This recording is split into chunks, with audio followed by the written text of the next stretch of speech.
একদিকে স্বামী বলছেন আমার আদেশ তুমি আমার ওই রাধা মাধবকে পূজা করো, আর একদিকে ওই স্বামীর স্বামী যিনি জগৎ স্বামী মহাপ্রভু চৈতন্য বলছেন মা আমার বড় খিদে পেয়েছে। উভয় সংকটে পড়েছেন। এবারে স্ট্রংলি অর্ডার দিচ্ছেন স্বামী হিসেবে, সীতা দেবী তুমি আমার রাধা মাধবকে সেবা করো। সঙ্গে সঙ্গে মহাপ্রভু চৈতন্য তিনি ওই চুলের মুঠিখানা ধরে এই হাঁটুর দুই মাঝখানে ফেলে এই ঘুষি কিলুচ্ছেন আর বলছেন ওরে বুড়া ওরে মুড়া মুই সেই মুই গোরা রায়, তুমি যে রাধা মাধবকে পুজো করছো আমি চেয়েছি ওই ভোগরাগ আমাকে নিবেদন করতে বলো। এইবারে আমাদের যদি চুলের মুঠি ধরে বয়স্ক মানুষ যদি কেউ পেটাতে থাকে কার ভালো লাগে গো, কিন্তু এই কিল যে বড় সুন্দর। দেখেছি পুরুষোত্তম শ্রী শ্রী ঠাকুর অনুকূলচন্দ্রের চরণ প্রান্তে এক ভক্ত অপরাধ করেছেন, ঠাকুর তাকে লাঠি পেটা করছেন, ছাতা পেটা করতে করতে এত মারছেন, মারতে মারতে কাপড় পর্যন্ত নিজের খুলে যাচ্ছে, কিন্তু মেরেই চলেছেন, হাঁপিয়ে গিয়েছেন, ঘেমে গিয়েছেন। আর যাকে মারছেন তিনি আনন্দে আর্তনাদ করছেন। তাকে জিজ্ঞেস করা হলো কি গো খুব লেগেছে তোমার না? বলছে মার যে এত আনন্দদায়ী হয়, মার খাওয়া যে এত মিষ্টি লাগে, ভগবানের হাতের মার খাওয়ার যে কি আনন্দ, কি পুণ্য, কি পবিত্রতা, কি মিষ্টতা, তা একমাত্র আমি উপলব্ধি করেছি প্রাণে প্রাণে। তেমন তর করে অদ্বৈত আচার্য তাকে যখন মারছেন মহাপ্রভু চৈতন্য মহাপ্রভু, তখন তিনি প্রাণে প্রাণে উপলব্ধি করছেন ঈশ্বরের হাতের আশীর্বাদের ঝর্ণা ধারায় তাকে যেন অভিষিক্ত করছে, তাকে যেন ধুইয়ে দিচ্ছে, তাকে যেন প্লাবিত করে দিচ্ছে। এই হচ্ছে পুরুষোত্তম ভগবান শ্রী চৈতন্য মহাপ্রভুর লীলা। বলছেন সীতা আমার জীবন্ত জীবনেশ্বর, আমার জীবন্ত রাধা মাধব, এনার কাছে ওই ভোগ রাগ নিবেদন করো। ওই মন্দিরের রাধা মাধব, এই মন্দিরের জীবন মন্দিরের হৃদয়েশ্বর যতক্ষণ ওই ভোগ রাগ গ্রহণ করবে, মন্দিরের রাধা মাধব তা গ্রহণ করবে না। এই শান্তিপুরে সেই লীলা করে গেছেন মহাপ্রভু চৈতন্য। আমরা হতভাগ্য, সেই চৈতন্য মহাপ্রভু যুগে যুগে আসবেন বলেছেন, আমরা তা ভুলে গেছি। তিনি বলেছিলেন ওই শিবাসের অঙ্গনে দাঁড়িয়ে বলেছিলেন আমি আবার আসব, এই নহে মোর শেষ অবতার, কীর্তন আনন্দ রূপ হইবে আমার, এই মতো তোমার সব আমার সঙ্গে কীর্তন করিবা নানা রঙ্গে, এই বঙ্গে আমি আবার দুবার আসবো। দুবার এতদিন মহাপ্রভু শ্রীকৃষ্ণ চৈতন্য তিনি আমাদের কাছে বলেছিলেন দাপর যুগে ইয়দা যদা হি ধর্মস্য গ্লানির্ভবতি ভারত অভ্যুত্থানমধর্মস্য তদাত্মানম সৃজম্যহম পরিত্রাণায় সাধুনাং বিনাশায় চ দুষ্কৃতম ধর্ম সংস্থাপনার্থায় সম্ভবামি যুগে যুগে। আমি ধর্ম রক্ষার জন্য যুগে যুগে আসব। কতবার আসব ভগবান শ্রীকৃষ্ণ ঠাকুর বলেননি। তারপরে এলেন ভগবান বুদ্ধ হয়ে, তারপর এলেন ভগবান যিশু হয়ে, তারপর এলেন হযরত রসুল হয়ে, তারপর এলেন মহাপ্রভু চৈতন্য হয়ে। তিনি এবার বেঁধে দিলেন আসব, আর দুবার আসব। কোথায় আসব? এই বঙ্গের বুকে আসব, এই বাংলার বুকে আসব, এই শুভে বাংলার বুকে আসব। এলেন।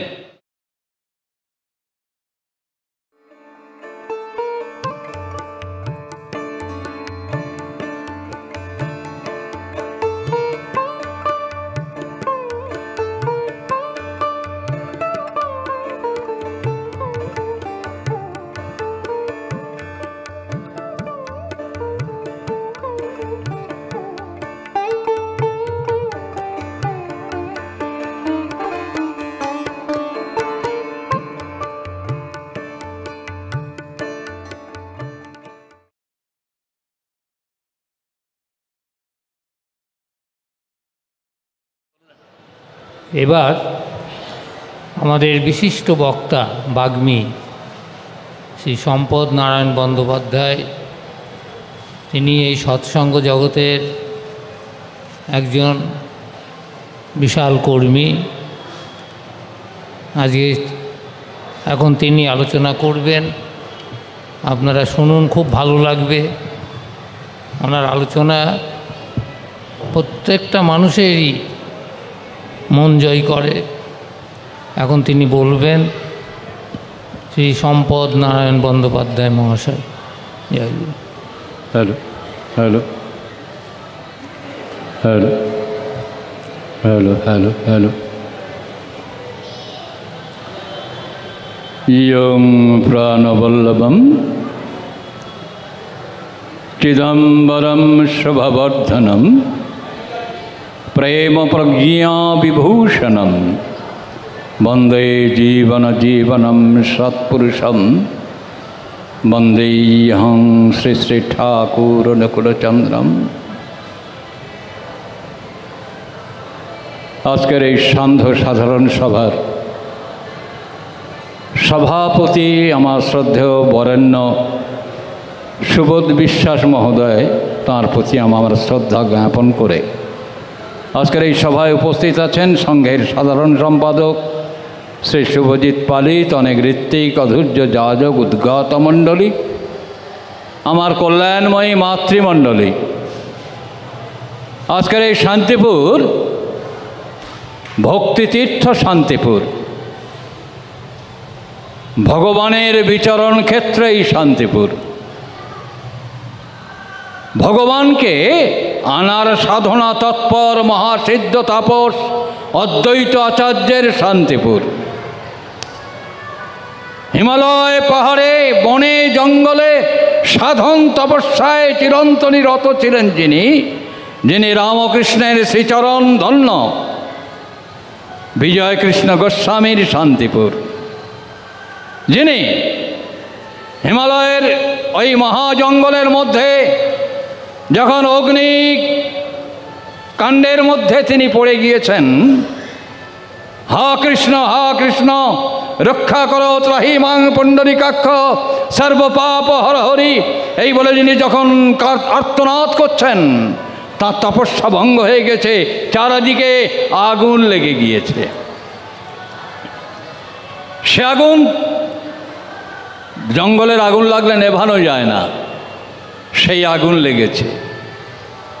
অন্তত 100 মাইল দূরে মহাসিদ্ধ তাপস লোকনাথ ব্রহ্মচারী, তিনি হিমালয়ের শীর্ষে তিনি সাধনা করছিলেন।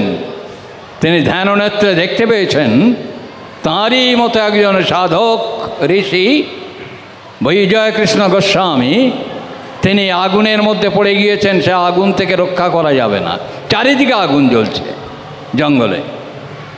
তিনি এত বড় সাধন তপস্বী, তিনি আগুনের মধ্যে থেকে হেঁটে গিয়ে বিজয় কৃষ্ণ গোস্বামীকে কোলে করে নিয়ে ওই আগুনের মধ্যে থেকে বেরিয়ে এসছেন।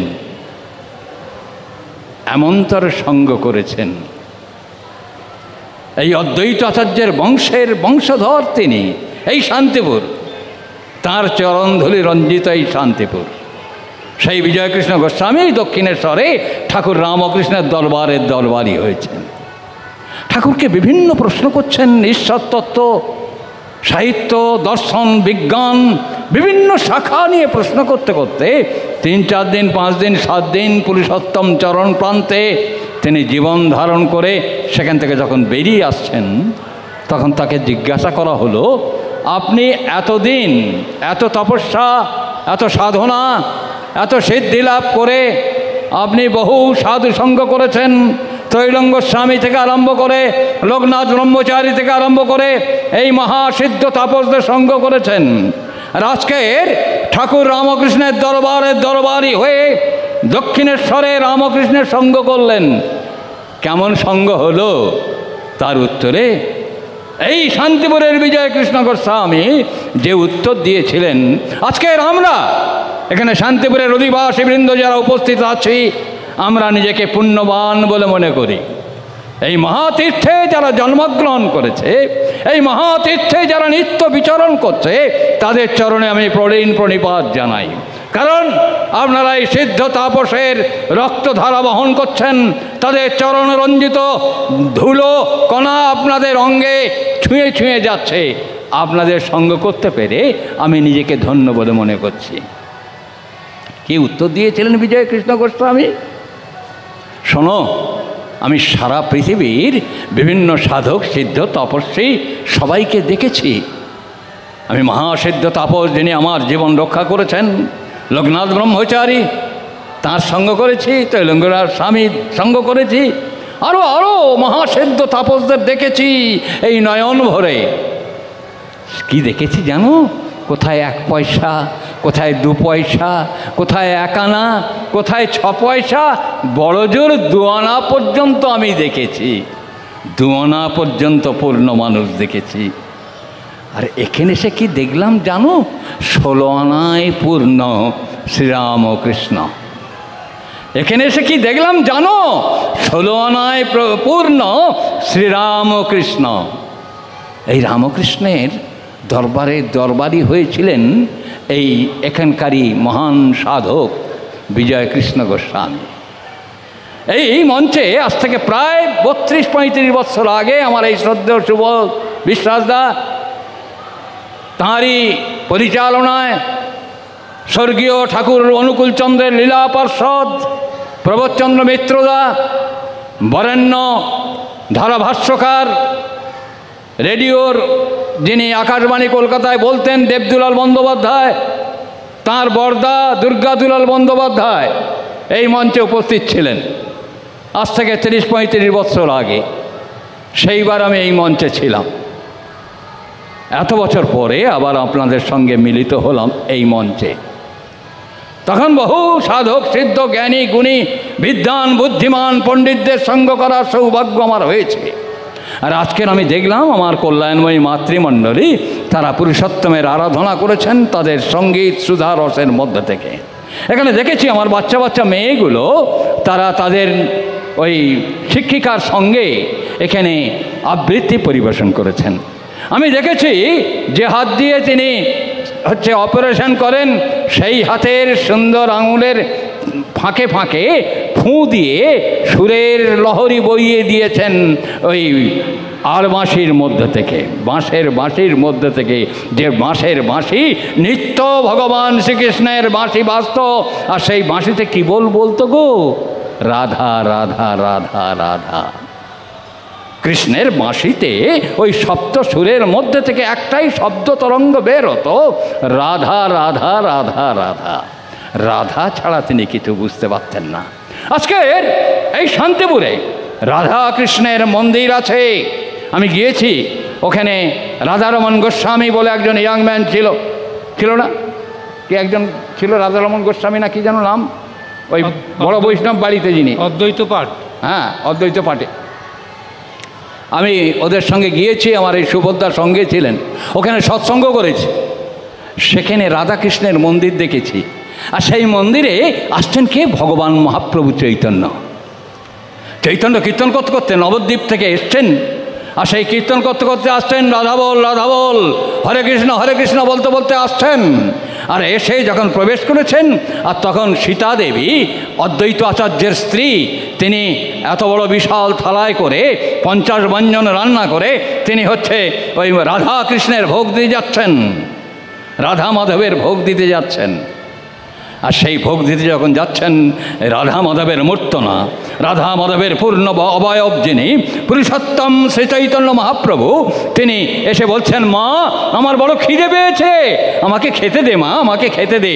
সঙ্গে সঙ্গে ওই ডালাখানা যেটা নিয়ে রাধা মাধবের মন্দিরে প্রবেশ করবার জন্য যাচ্ছিলেন রাধা মাধবের পাঠ বাড়িতে, যে ওই অদ্বৈত আচার্যের স্ত্রী সীতা দেবী, উনি ঘুরে যাবেন প্রভুকে নিবেদন করবেন।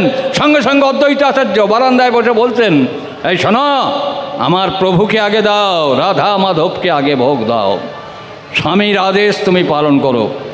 এদিকে আবার স্টেপ ব্যাক করেছেন, আবার রাধা মাধবের মন্দিরের দিকে যাচ্ছেন। রাধা মাধবের মূর্ত না, ভগবান মহাপ্রভু সেই চৈতন্য, তিনি বলছেন, মা আমার বড় খিদে পেয়েছে। এই মা আমার বড় খিদে পেয়েছে কেন? আমার মাতৃমণ্ডলী বসে আছেন, বহু মেয়েরা বসে আছেন, মায়েরা বসে আছেন, আধুনিক যুবতী মায়েরা বসে আছেন। বলতে পারেন, মা আজকের আমরা শুনি ম্যাডাম ডাক, ম্যাম ডাক, মম ডাক, বাবা ডাক ভুলে গেছি, পাপ্পা, ড্যাডি, ড্যাড, মম, মম্মি, এই সব ডাকে আমরা সব অভ্যস্ত হয়ে উঠেছি। কিন্তু প্রত্যেকটা মেয়ের অন্তর্রাজত্বে কোন শব্দ তরঙ্গ বেশি খেলা করতে থাকে জানেন? কোন শব্দ তরঙ্গে স্বয়ং ভগবান জব্দ হয় জানেন? কোন শব্দ তরঙ্গ বলবার জন্যে প্রত্যেকটা মানুষ ব্যাকুল হয়ে থাকে একটি ডাক ডাকার জন্যে, সে ডাকটা হচ্ছে মা।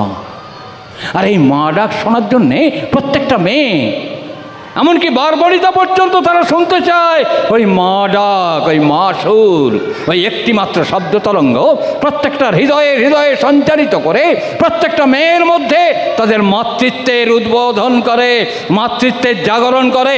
তেমনতর ওই সুর, ওই ব্যঞ্জনা নিয়ে মহাপ্রভু চৈতন্য সীতাদেবীকে বলছেন, মা আমার বড় খিদে পেয়েছে। মা বলে ডাকলে, ছাওয়াল যদি মা বলে ডাকে, মা কখনো কি ফিরে না চুপ করে থাকতে পারে?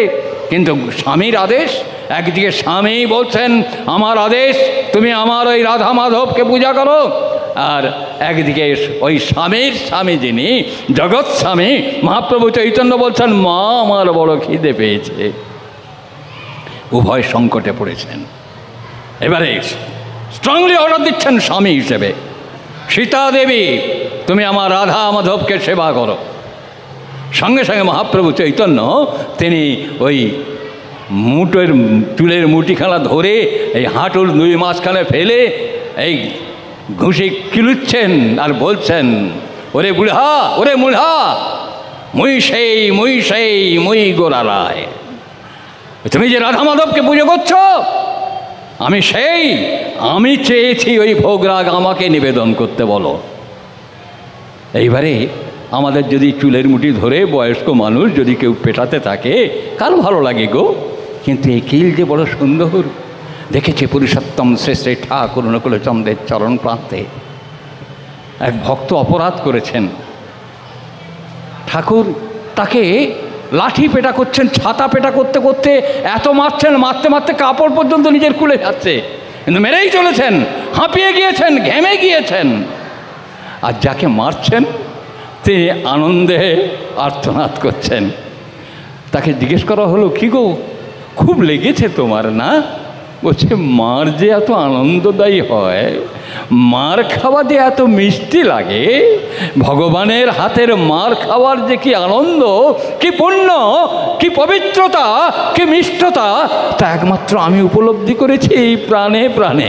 তেমন তর করে অদ্বৈত আচার্য তাকে যখন মারছেন মহাপ্রভু চৈতন্য মহাপ্রভু, তখন তিনি প্রাণে প্রাণে উপলব্ধি করছেন ঈশ্বরের হাতের আশীর্বাদের ঝর্ণা ধারায় তাকে যেন অভিষিক্ত করছে, তাকে যেন ধুইয়ে দিচ্ছে, তাকে যেন প্লাবিত করে দিচ্ছে। এই হচ্ছে পুরুষোত্তম ভগবান শ্রী চৈতন্য মহাপ্রভুর লীলা। বলছেন সীতা আমার জীবন্ত জীবনেশ্বর, আমার জীবন্ত রাধা মাধব, এনার কাছে ওই ভোগ রাগ নিবেদন করো। ওই মন্দিরের রাধা মাধব, এই মন্দিরের জীবন মন্দিরের হৃদয় মন্দিরের হৃদয়েশ্বর যতক্ষণ নয় ভোগ রাগ গ্রহণ করবে, মন্দিরের রাধা মাধব তা গ্রহণ করবে না। এই শান্তিপুর, এই শান্তিপুরে সেই লীলা করে গেছেন মহাপ্রভু চৈতন্য। আমরা হতভাগ্য, সেই চৈতন্য মহাপ্রভু যুগে যুগে আসবেন বলেছেন, আমরা তা ভুলে গেছি। তিনি বলেছিলেন, ওই শিবাসের অঙ্গনে দাঁড়িয়ে বলেছিলেন আমি আবার আসব, এই নহে মোর শেষ অবতার, কীর্তন আনন্দরূপ হইবে আমার, এই মতো তোমার সব আমার সঙ্গে কীর্তন করিবা নানা রঙ্গে, এই বঙ্গে আমি আবার দুবার আসব।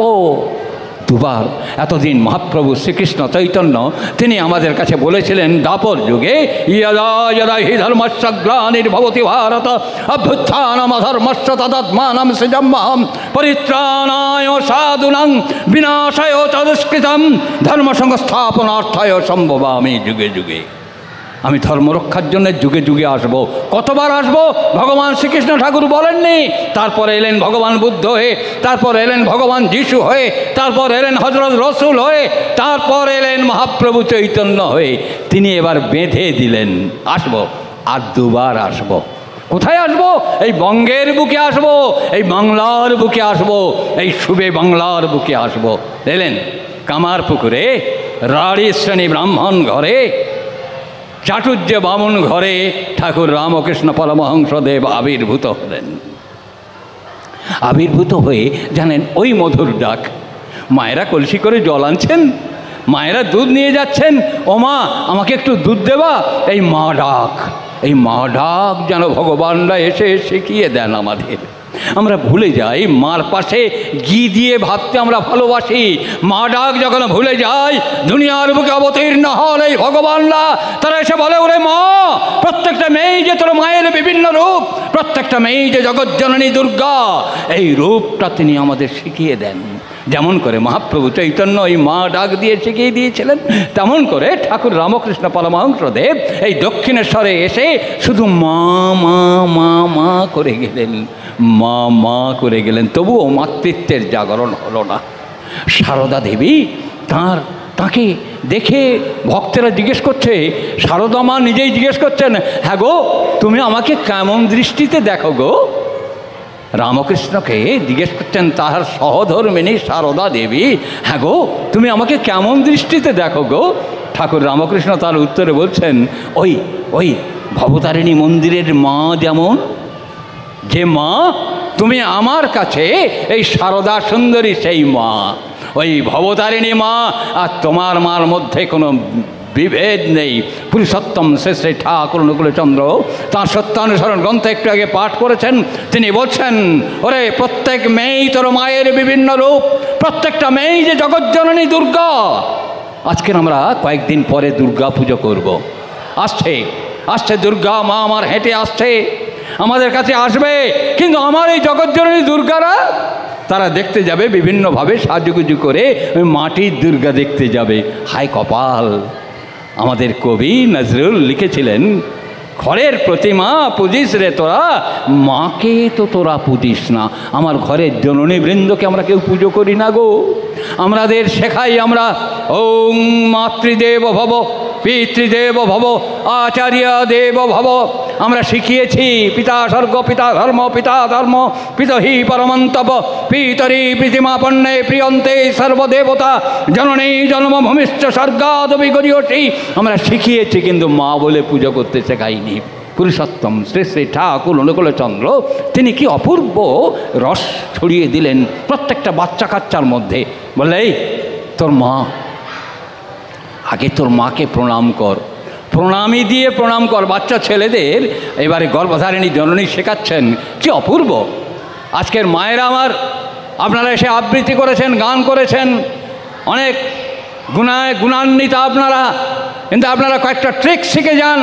পুরুষোত্তম শ্রী শ্রী ঠাকুর অনুকূলচন্দ্রের জগতে তাঁর এই ছেলেরা, এই যে সব ছেলেদের দেখছেন, এদের যারা গর্ভধারিণী জননী, তারা সার্থক মা। আপনারাও সার্থক মা হয়ে ওঠেন। কি করে হবেন গো? এখনকার ছেলে মেয়েরা কেউ মাকে মানে না। ঠাকুর বলছেন ভারী সুন্দর করে, মা তুমি এক কাজ করো, তোমার এই 5 বছরের ছেলেটাকে বলো, খোকা এই একটা টাকা নে, তোর বাবাকে প্রণাম কর, বাবার চরণে দিয়ে প্রণাম কর। এই মা ছেলেকে শেখালো বাবাকে প্রণাম করো, নিত্য করো নমস্কার। ঠাকুর ভারী সুন্দর একটা বাণী দিচ্ছেন, পিতৃদেব ইষ্টকে তুমি নিত্য করো নমস্কার, জ্ঞান রূপেতে তিনি যেন, শিব রূপেতে তিনি তোমার। জীবন্ত চলমান শিব আমার পিতা। বলছে তুমি তোমার পিতাকে প্রণাম করো, উনি চলমান শিব। যেই পিতাকে প্রণাম করছে, পিতা একটা টাকা বের করে বলছে, খোকা ওরে, আমি যদি চলমান শিব হই, তোর মা চলমান দুর্গা, জগজ্জননী দুর্গা, তোর মায়ের মধ্যে ওই অমন্তর জীবন্ত স্বরূপিণী মা দুর্গা, তুই তাকে পুজো কর।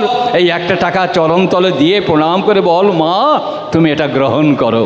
এই নিত্য দদাতি প্রতগৃহ্ণাতি গুজ্জমাখ্যাতি পৃচ্ছতে ভুংতে ভুজয়তে চৈব ষড়বিধ প্রীতিলক্ষণম। দেওয়া নেওয়া, খাওয়া খাওয়ানো, গোপন কথা বলা এবং শোনার মধ্যে থেকে প্রেম প্রীতি ভালোবাসা গুজিয়ে ওঠে। এই সন্তান যখন মাকে দেয়, মা ওইটা হাতে করে নিয়ে আঁচলে বেঁধে বুকের মধ্যে জড়িয়ে ধরে আদরকে চুমু খায়। ওই চুমুটা পাবার জন্যে জানেন, আজকের এই বুড়ো বয়সে মনে হয় আমার মা যদি বেঁচে থাকতেন। আমার মা জানেন, মরণের আগ পর্যন্ত আমি যখন প্রণাম করতাম, আমার মা আমার কপালে চুমু খেত। 2012 সালে আমার মা মারা গেছে 98 বছর বয়সে।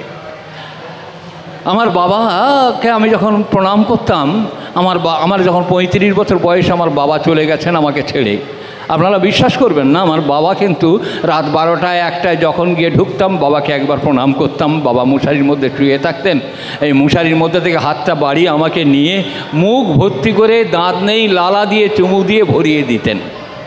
আজকের বড় অভাব ফিল করি। আজকের মনে হয় আমার মা নেই, আমার বাবা নেই।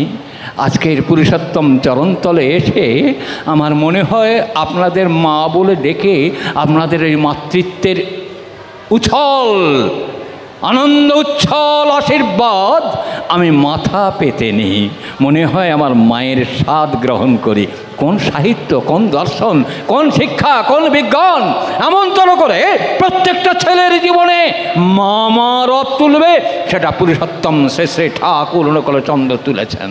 তাঁর দরবারে দরবারি হয়েছেন শরৎচন্দ্র চট্টোপাধ্যায়, বিভূতিভূষণ বন্দ্যোপাধ্যায়, প্রেমেন্দ্র মিত্র, তারাশঙ্কর বন্দ্যোপাধ্যায়, মানিক বন্দ্যোপাধ্যায়, বিশ্ববরেণ্য সাহিত্যিকরা তারা পুরুষোত্তম চরণ প্রান্তে গিয়েছেন। শীর্ষেন্দু মুখার্জি, প্রসূন মিত্র, কল্যাণ চক্রবর্তী সবাই তাঁর চরণতলে গিয়ে ধন্য হয়েছেন, তাঁর কাছে এসছেন। আজকের সঙ্গীতের আসর বসেছিল। সঙ্গীতের একজন শিক্ষক সন্দীপ সেন এখানে এই আয়োজন করেছে। আর এই তার কথা মনে পড়ে আমার মনে পড়ছে, পুরুষোত্তম বড় সঙ্গীত পিয়াসী ছিলেন, বড় সুরব্রহ্মের পিয়াসী। এই গানগুলো তিনি রচনা করেছেন, আর সেই রচনা করা গানগুলো আজকের পৃথিবীর বুকে চিরন্তনী হয়ে আছে। সেই সঙ্গীতের দরবারে দরবারি হয়েছেন মহাপণ্ডিত সঙ্গীত সাগর অপরেশ লাহিড়ী, বাপ্পি লাহিড়ীর বাবা অপরেশ লাহিড়ী। তাঁর দরবারে দরবারি হয়েছেন ওস্তাদ আলাউদ্দিন খাঁ, তার দরবারে দরবারি হয়েছেন ওস্তাদ তবলিয়া আল্লাহরা খাঁ, যারা গিয়ে পুরুষোত্তম চরণ প্রান্তে বসে ওই গান, সুর, তাল, লয়, ছন্দের মধ্যে থেকে পুরুষোত্তমকে প্রীত করবার জন্য চেষ্টা করছেন। ওই তানপুরা ধরে তিনি গান গেয়ে যাচ্ছেন, ওস্তাদি খেল লাগাচ্ছেন। আর আল্লাহরা খাঁ তার তবলায় খেল লাগাচ্ছেন, জাকির হোসেনের বাবা ওস্তাদ আল্লাহরা খাঁ।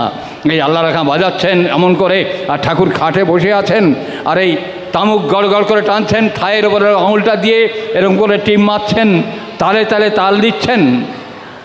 আর যতবার সময় ফিরতে চাচ্ছেন ওস্তাদ আলাউদ্দিন খাঁ, ততবার আল্লাহরা খাঁ ফাঁকে বাজিয়ে চলেছেন। কিছুতেই তিনি সময় ফিরতে পারছেন না, বিভিন্ন তান বিস্তার করছেন, কিন্তু সময় ফিরতে পারছেন না। এমন করে চলছে লড়াই 1 ঘন্টা ধরে। এইবারে ওস্তাদ, বিশ্ববরেণ্য ওস্তাদ, যিনি 100খানা যন্ত্রকে তিনি প্রাণ ভরে বাজাতে পারতেন, এমন তোর একজন মহান ওস্তাদ আলাউদ্দিন খাঁ, তার চোখ থেকে জল পড়ছে, অযোধ্যায় জল পড়ছে। কেন ব্রহ্ম, জীবন্ত ব্রহ্ম পুরুষোত্তম শ্রী শ্রী ঠাকুর অনুকূলচন্দ্রকে সুরব্রহ্মের কাছে এসে সুর শোনাচ্ছেন। ওই কবীন্দ্র রবীন্দ্রনাথ ভারী সুন্দর করে বলছেন, সুরের গুরু দাও দাও দাও গো সুরের দীক্ষা, মোরা সুরের কাঙাল এই আমাদের ভিক্ষা। এই এমনতর করে চোখের জল ফেলে যেন বলতে চাচ্ছে রবি ঠাকুরের ভাষায়, আমাকে দীক্ষা দাও, সুরের দীক্ষা দাও, নামের রসে দীক্ষা দিয়ে দাও, আমাকে অভিস্নাত করে তোলো। ওস্তাদ আল্লাহরা খাঁ বাজিয়ে চলেছেন, আজকের আমার জীবন সার্থক। সুর, তাল, লয়ের, ছন্দের উপকার পুরুষোত্তম শ্রী শ্রী ঠাকুর অনুকূলচন্দ্রকে আমি গান এবং তবলা বাজানো শোনাতে পারছি। পরম পুরুষের দরবারে যখন চোখের জল পড়ে, সমস্ত সুর অহংকার যখন ঝরে ঝরে গলে গলে পড়ছে, তখন দয়াল ঠাকুর কালিদাস মজুমদারকে বলছেন, ও কালিদাস, এই তামুকের নলটা ধর। তামুকের নলটা ধরেছেন, সঙ্গে সঙ্গে তোয়ালেটা দেওয়া হয়েছে, মুখখানা মুছেছেন। মুখখানা মুছে ওই তানের ওপর দাঁড়িয়ে ঠাকুর দুবার এরকম করে সুরটা ভেজেই সমে চলে এলেন। ইনি তানপুরা ফেলে, উনি তবলা ফেলে আছাড় খেয়ে পুরুষোত্তম চরণতলে লুটিয়ে পড়লেন। আজ সুরব্রহ্ম নারায়ণের কাছে তুমি নাদ ব্রহ্ম নারায়ণ, তোমায় ভজন করে বিনা পানি সবখানেতে ছড়িয়ে পড়ে তোমার নামের শিরধ্বনি। তুমি আমার বিনায় সে সুর বাজাও, আমি যেন শুনিতে পাই। এই সুর, তাল, লয়ের ছন্দ আনন্দে ওই পুরুষোত্তম নন্দিত হয়ে উঠছেন, আনন্দে উল্লাসিত হয়ে উঠছেন। চোখ থেকে অবারিত ধারায় জল পড়ছে, আলাউদ্দিন খাঁর চোখ থেকে জল পড়ছে, আল্লাহ রাখার চোখে চোখে জল পড়ছে, লুটিয়ে পড়েছে প্রভুর চরণতলে। দয়াল, আমার সার্থক হলো আমার গান, সার্থক হলো আমার সুর, সার্থক হলো আমার বাজনা, সঙ্গীত। গীতং বাদ্যং তথা নৃত্যম সঙ্গীতম উচ্চতে। গান বাজনা এবং নৃত্য এই তিনের সহযোগে যে সঙ্গীত হয়, পুরুষোত্তম শ্রী শ্রী ঠাকুর নকুলচন্দ্রের চরণ প্রান্তে যারা গিয়েছেন তারা দেখেছেন কেমন করে সঙ্গীতের সাধনা হয়, তারা দেখেছেন কেমন করে মৃত ব্যক্তি জীবন্ত হয়ে গান গাইতে পারে। আমার নিজের চোখে দেখা নিখিল ঘটকদা, তনু ঘটক বলে আমরা ডাকি, এই নিখিল ঘটকদা, তার ট্যাক্সি অ্যাক্সিডেন্ট হয়েছে, কার অ্যাক্সিডেন্ট হয়েছে কলকাতায়, তাকে পিজি হসপিটালে ভর্তি করা হয়েছে। বুকের সমস্ত হাড়গুলো ভেঙে গেছে, বুকের মধ্যে হাড়গুলো পিষ্ট হয়ে গেছে, যন্ত্রণায় কাতরাচ্ছেন, বিভিন্ন অপারেশন হচ্ছে। আর পরম পুরুষকে নামের মাধ্যমে ডাকছেন নিত্য ঠাকুর, সজীব সচল ঠাকুর। সুদূর দেওঘর থেকে এসে ওই তনু ঘটকদার বুকে হাত বুলিয়ে দিচ্ছেন, কাঁদিস না, কাঁদিস না, আমি আছি রে, আমি তোর সঙ্গে আছি, আমি তোর সঙ্গে আছি। এই নিখিল ঘটকদা যখন সুস্থ হয়ে ফিরে এসেছেন, ডাক্তার বলেছেন স্পিকটি নট, কোনো কথা বলা যাবে না। 6 মাস কেটে গিয়েছে, নাম ধ্যান করে চোখের জল ফেলে, বুকের যন্ত্রণা তখনও কাজ করছে। ঠাকুরকে প্রতিদিন সকালবেলা এসে প্রণাম করে। ঠাকুর বলছেন, ওই তনু কেমন আছিস? বলছে, ঠাকুর ভালো আছি। তুই আমার গান শোনাস না তো? না ঠাকুর, আমাকে ডাক্তারবাবু বারণ করেছেন, আমার আর গান গাওয়া যাবে না, আমার হাড়টা তো দুমড়ে মুচড়ে গিয়েছে, হাড়গুলো ভেঙে গিয়েছিল, জুড়ে দিয়েছে, আমাকে গান গাওয়া নিষেধ। ঠাকুর বলছেন, তুই আজ থেকে গিয়ে তানপুরা নিয়ে রেয়াজ কর। এই রেয়াজ যখন করছেন রাত দুপুরবেলা উঠে, তখন পুরুষোত্তম শ্রী শ্রী ঠাকুর নকুলচন্দ্র তাঁর কাছে গিয়ে বুকে হাত বুলিয়ে দিয়ে বলছেন, আমি আছি তনু, তুই রেওয়াজ কর, আমি আছি তনু, তুই রেওয়াজ কর। এই তনু ঘটক রেওয়াজ করছেন, এই গাইতে গাইতে আমি তার গান শুনেছি, তার কণ্ঠের সুর শুনেছি, কি অপূর্ব সুরধারা। এই আজকের এই যে মূর্তিখানা আঁকা আছে, এই মূর্তিখানা যিনি অঙ্কন করেছিলেন এই নিখিল ঘটকের বর্দা বঙ্কিম ঘটকদা। গিদনি আশ্রমে সেই প্রতিকৃতি আজও আছে অবিকৃতভাবে। গিদনি আশ্রম সেটাকে গচ্ছিত রেখেছে, সেটাকে রক্ষা করে চলেছে। এই মহাপার্শ্বদের লীলাভূমি এই গিদনি আশ্রম।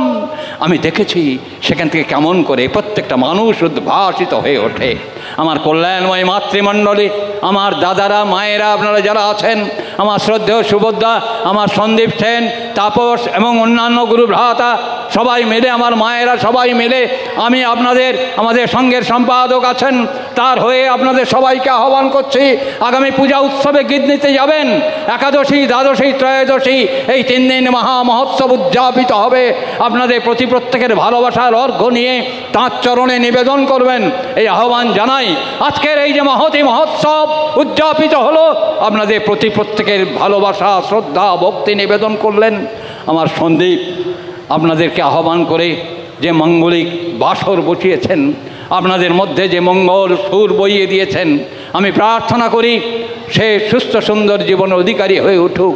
তার পরিবার পরিজন নিয়ে, এখানে আমার গুরু ভ্রাতা, গুরু ভগিনী সবাইকে নিয়ে, আপনারা যারা এখানে উপস্থিত হয়েছেন, যারা এখানে উপস্থিত হতে পারেননি, ইচ্ছায় অনিচ্ছায়, এই শান্তিপুরের প্রত্যেকটা অধিবাসী বৃন্দের মধ্যে আমার পুরুষোত্তমের মহারস, মহাভাব সবার মধ্যে সঞ্চারিত হোক।